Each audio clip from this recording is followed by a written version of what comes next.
티셔츠 완종입니다. 오늘은 안타까운 소식을 전하게 됐습니다. 스타는 보통 별이라고 하죠. 밤하늘의 별. 근데 실제로 18일 밤하늘의 별로 돌아가신 두 분이 계십니다. 바로 배우 변희봉 선생님 그리고 노영국 선생님입니다.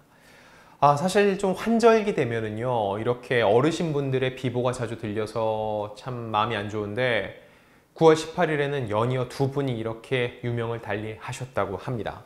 자, 먼저 노영국 씨, 1948년 12월 23일생입니다. 본명은 노길자 영자, 75세를 일기로 눈을 감으셨는데 너무 갑작스러운 소식이라서 더 주변이들을 안타깝게 했습니다. 이분 같은 경우는 심장마비로 돌연 세상을 떠나셨는데요. 노영국 씨 측은 KBS 주말극 효시민의 각자도생에 출연 중인 노영국님께서 18일 새벽 심장마비로 갑작스럽게 세상을 떠나셨다고 알려왔습니다. 이어서 갑작스러운 비보에 큰 슬픔에 빠진 유족의 뜻에 따라 장례는 가족 친지들과 동료 선후배들이 참석해 조용하게 치를 예정이라고 밝혔습니다.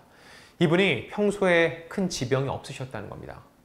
그런데 갑작스럽게 심장마비로 황망하게 가시게 되니까 주변이들의 슬픔은 이루 말할 수 없고요.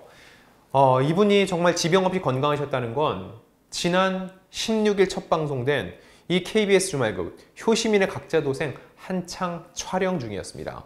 극중 태산그룹의 회장이자 장숙향, 배우 이휘양 씨가 맡은 이 캐릭터의 남편 강진범 역을 맡았는데, 일단 제작진은 이 갑작스러운 비보에 후속 대처를 논의 중인데 현재 10부까지는 이미 촬영을 마친 상태라고 합니다. 그래서 이 부분은 계속 노영국 씨가 연기하는 것으로 방송이 나가게 됩니다. 그래서 당분간 노영국 씨를 TV에서 보면서 이 아쉬움을 조금이나마 달랠 수 있을 거란 생각도 들고요. 아울러 더욱더 그 모습을 보면서 안타깝고 또 비통해하는 분들도 많으실 거라고 생각합니다. 그리고 이 후속 대처에 대해서는요, 모든 장례가 끝난 후에 제작진들이 확인을 하겠다고 합니다. 자, 그리고 이 와중에 배우 서갑숙 씨의 추모도 눈에 띄었습니다. 그 이유는 고인이 서갑숙 씨와 지난 1988년 결혼 후 1997년 이혼한 전 부부였기 때문이죠. 서갑숙 씨 이야기를 지금 꺼내는 게 조심스럽긴 하는데 꺼내는 이유는 직접 애도의 뜻을 표하셨기 때문입니다. 이날 이데일리와 전화통화에서 이 소식에 많이 놀랐다면서 오늘 아침에 들어서 아직 어떻게 된 건지 정확히는 모른다면서 슬하에 있는 두 딸은 아빠에게 가 있다고 전했습니다. 이혼 후에도 왕래를 하면서 지냈다고 하는데 아이들이 있으니까 아이들 관련해서 문제가 있을 때 의논하고 지냈다. 최근에는 연락 나눈 적은 없다면서 안타까워했습니다. 이 노영국 씨의 삶을 한번 돌아보면 지난 1975년 MBC 공채 탤런트 7기로 연예계에 데뷔를 했습니다. 주요 출연작으로는 제국의 아침의 해종, 대왕세종의 정종, 무신의 대집성 등 사극이 많이 있습니다. 또한 노래 실력도 뛰어나서 앨범을 낸 적이 있는데 이 실력을 바탕으로 가요 무대나 전국 노래자랑에 직접 무대에 오른 적도 있죠.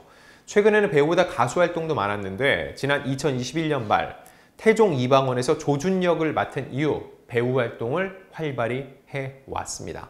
2018년에 70대에 접어들었는데 노영국 씨 대표적인 동안으로 유명합니다. 어디 가면은 50대 후반이라고 해도 믿을 정도로 굉장히 정정한 모습이었는데 이런 분이 갑자기 드라마 촬영 도중에 심장마비로 세상을 떴다고 하니 팬들뿐만 아니라 주변 이들 모두 더 놀랍고 애통해할 수밖에 없는 상황입니다.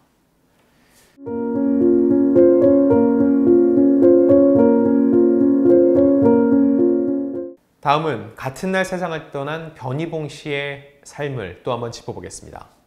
본명은 변인자 철자입니다.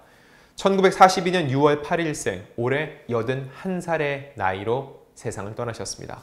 유족에 따르면 고인은 과거 완치 판정을 받았던 췌장암이 재발해 투병하던 끝에 이날 오전 세상을 떠나셨다고 하는데 원래는 성우 출신 배우입니다. 법학도이기도 했는데 조선대학교 법학과에 입학했으나 중퇴한 후 서울에 올라서 처음에는 제약회사에 다녔습니다. 그러다 극단 산하에서 연극배우로 활동하다가 여러 번 배우 모집에 응시했으나 탈락을 했다는 거죠. 대신 1965년 MBC 성우 공채 2기로 연예계에 데뷔했죠. 목소리가 굉장히 독특하고 인상적인 동시에 또 이 발음이 굉장히 좋은 편입니다.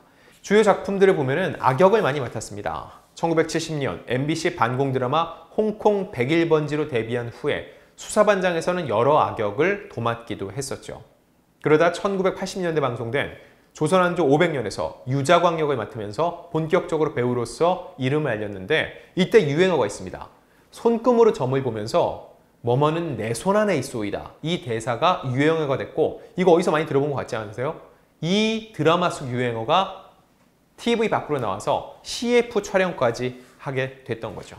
또한 찬란한 여명에서 흥선대원군 역을 맡았는데 배우 이순재 씨와 함께 대원군 역에 가장 잘 어울렸던 배우로 팬들에게 기억되기도 하죠.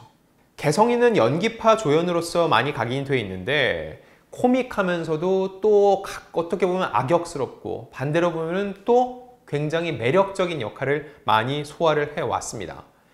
1990년대 들어서는 이 트렌드 드라마, 도시의 감성을 담은 젊은 층들의 드라마가 많아지면서 이런 고참 연기파 배우들의 설 자리가 줄어들었는데 이때 외환위기, 1997년 IMF까지 터지면서 결국 배역을 얻지 못하고 낙향을 하기도 했는데 이 와중에 1999년에서 2000년 방송된 공전의 히트 드라마죠. 허준에서 허준의 큰 후원자가 되는 창녕, 성대감 역할을 맡은 후 다시금 본격적인 연기 활동을 재개하게 됩니다. 변희봉 선생님에 대한 제 기억은 사실 봉준호 감독과 얽혀서 많이 저는 기억을 하고 있어요. 일단 2000년 봉 감독의 상업영화 데뷔작이죠.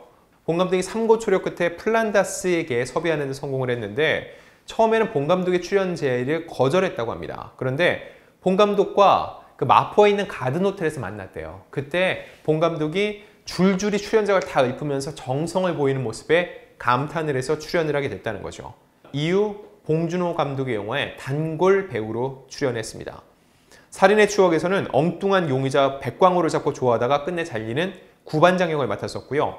괴물에서는 일생일대의 연기를 보여주죠. 극 중에서도 실제 이름과 같은 희봉 역을 맡았는데 본인의 마지막 장면에서 괴물을 향해서 총을 겨누는데 마지막 딱 쏘는데 빈 총이었던 거죠. 그리고서 괴물이 달려오는데 고개를 돌려서 자식들을 보고서 손을 이렇게 흔들면서 가라고 하죠. 나는 괜찮으니 어여 가 라고 했던 그 아버지의 모습 굉장히 기억에 남았습니다. 그래서 이 괴물의 열연을 바탕으로 해서 2006년 청룡영화상 나무조연상을 수상을 했고요. 2017년에도 봉준호 감독의 영화 옥자에 출연해 칸 영화제 레드카펫을 밟기도 했습니다. 이때 본인의 꿈을 하나 이룹니다. 바로 본인 시대의 최고의 배우였던 더스틴 호프만과 만나게 됐다는 거죠. 그 당시에 더스틴 호프만이 봉준호 감독을 너무 좋아해서 봉 감독을 반기면서 본인과도 인사를 한 기억을 잊지 못한다고 했는데 이때 표현은 고목나무에 꽃이 핀 기분이라고 정말 시적으로 표현을 했습니다. 나는 이제 고목나무, 정말 다 늙은 나무인데 여기에도 꽃이 폈다 라고 표현을 할 정도로 너무 기뻤던 거죠. 이런 활동을 기반으로 해서 2020년에 대중문화예술 분야 최고 권위의 정부포상이죠. 대중문화예술상 은관문화훈장을 받기도 했습니다.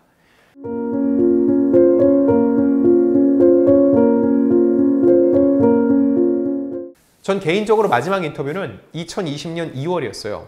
이때는 기생충으로 봉준호 감독이 아카데미 최우수 작품상을 비롯해 사관왕에 올랐을 때인데 워낙 이제 봉 감독 주변이들에게 이런 축전들을 받으면서 제가 변희봉 선생님께 전화를 했었습니다. 그때 이런 얘기를 하셨어요. 더스틴 호프만이 먼저 인사한 봉준호, 그러면 해낼 줄 알았다. 경사도 이런 경사가 없지 않느냐. 다른 사람이 아니라 봉준호이기 때문에 해낼 줄 알았다라고 얘기를 했는데 이 변희봉 선생 2017년 최장암 판정을 받고 그 당시 휴식기를 갖고 있었습니다. 괜찮냐고 여쭤봤을 때 지낼 만하다 하시면서 언제든 연기를 할 준비가 돼 있다고 하셨는데 제가 또 여쭤봤죠. 봉준호 감독과는 언제 또 연기를 할 거냐. 그때 봉 감독은 아주 확실한 사람이다. 내가 함부로 욕심내서는 될 일이 아니다 라고 선을 지키면서 내가 필요하면 연락을 줄 것이고 그렇게 나는 최선을 다해 연기할 거다. 연기하다 죽는 것보다 배우로서 기쁜 게 어디 있냐라고 되물었는데 결국 이 변희봉 선생의 연기는 더 이상 보지 못하게 됐습니다. 하지만 이 봉준호 감독과 함께했던 그리고 그 과거 수사반장 때부터 보여줬던 그 개성파 연기는 아주 길게 오랫동안 많은 이들의 기억 속에 자리 잡아 있을 겁니다. 다시 한번 두 분 삼가 고인의 명복을 빕니다.